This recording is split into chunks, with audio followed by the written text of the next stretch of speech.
Hello. Shalom. Welcome to this YouTube channel. We're here to share painfully honest advice about living in Israel.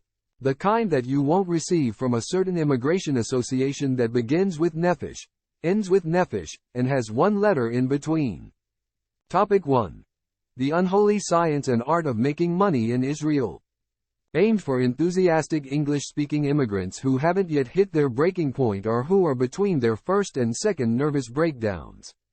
If you've moved to Israel on the back of your typical mix of Zionist propaganda, desperation, and pending legal charges, then you've probably already worked out that this place is expensive as shit. Let's not get into the boring statistics. They're frankly depressing. Let's just say that Israel is one of the most expensive places on the planet. If you don't have a trust fund and lack the smarts to be an algorithm engineer, then fortunately all hope is not lost. In this video we hope to present you with a few tried and trusted options for making it sort of work financially here in Israel. Option 1. Join a crime ring.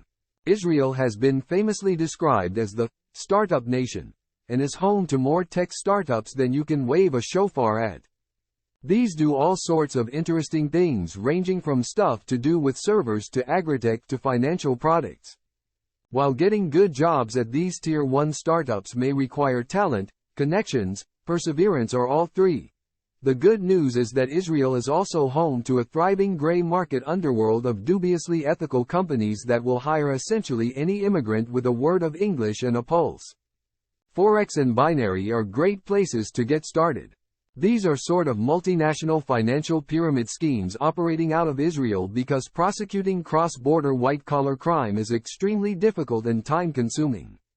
If you heard in the news that these were closed down, then there's no need to worry. There are still plenty of them out there. Joining one of these can skyrocket you immediately out of the depths of poverty into a lavish lifestyle of shekels and abundance. What's not to love? Option 2. Join a legit tech company. While it's true that getting the plum jobs at tech startups may require you knowing more than how to turn on a computer, it's also true that every tech ecosystem involves a lot of secondary jobs that don't actually require that much skill or effort. A great place to start in Israel is the fertile world of content writing. Content writers in Israel are responsible for translating overly ambitious startup founders' pidgin English into coherent copy that companies can use to sell stuff to Americans and Europeans.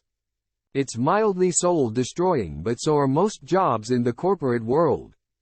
In this respect, Israel is just like any other country out there. The pay in content writing generally isn't amazing. Although if you're adept at the fine art of bullshitting and can pretend to know about cybersecurity, then you can find yourself grossing a lot more than the guy cleaning the toilets or the PhD graduate from Moldova doing security at Max Stock. Content writing is a decent place to get your first job in Israel.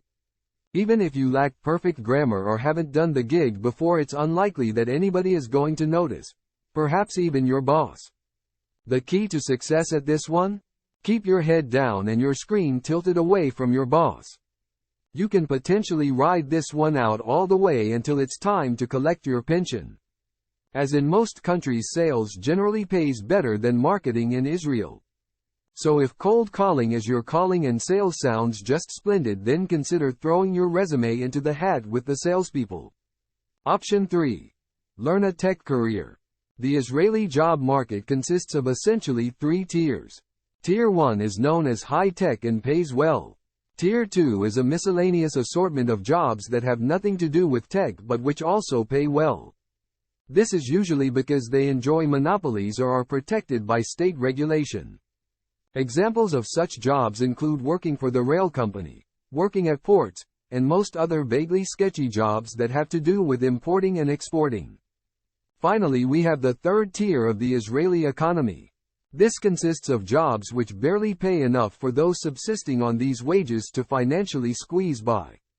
The quickest way to enjoy a vastly better job market in Israel is to learn a hard tech skill that is highly remunerated and in demand. Apparently, algorithm engineering is a good one to start with. You can sit there doing whatever algorithm engineers do while laughing at the lowly content writers while collecting your fat paycheck. Option 4. Learn a trade. It's a common stereotype that every Jewish mother wants their son to be a doctor or lawyer. Did you ever hear about the Jewish mother who wanted their son to become a dishwasher technician or a plumbing expert? By reverse engineering Jewish society's traditional employment preferences, you can vastly narrow your field of competition in Israel and increase your pay. The laws of supply and demand dictate that this should result in you making more money. Skip law school. Throw out your medical textbooks. Become a master in diagnosing dishwasher faults and you'll be on your way to a glamorous holiday in Eilat before you can say, ATM. Option 5. Work for a foreign employer. If you register as an independent contractor in Israel, then so long as you report your income to the Israeli authorities, you can work with basically anyone on the planet. In today's era of remote working, this is often a great way to sidestep the restrictive wage conditions which you may encounter in your chosen profession. Get the resume dusted down. And get your LinkedIn profile in shape. Your next job may be waiting in Tel Aviv. Or Berlin. Of course, these 5 tips are only scratching the very tip of the iceberg of employment options in Israel. You can consider more conventional options like upskilling, networking and borrowing some of that can-do Israeli attitude to make success only a couple of steps away. We hope you've enjoyed this first video.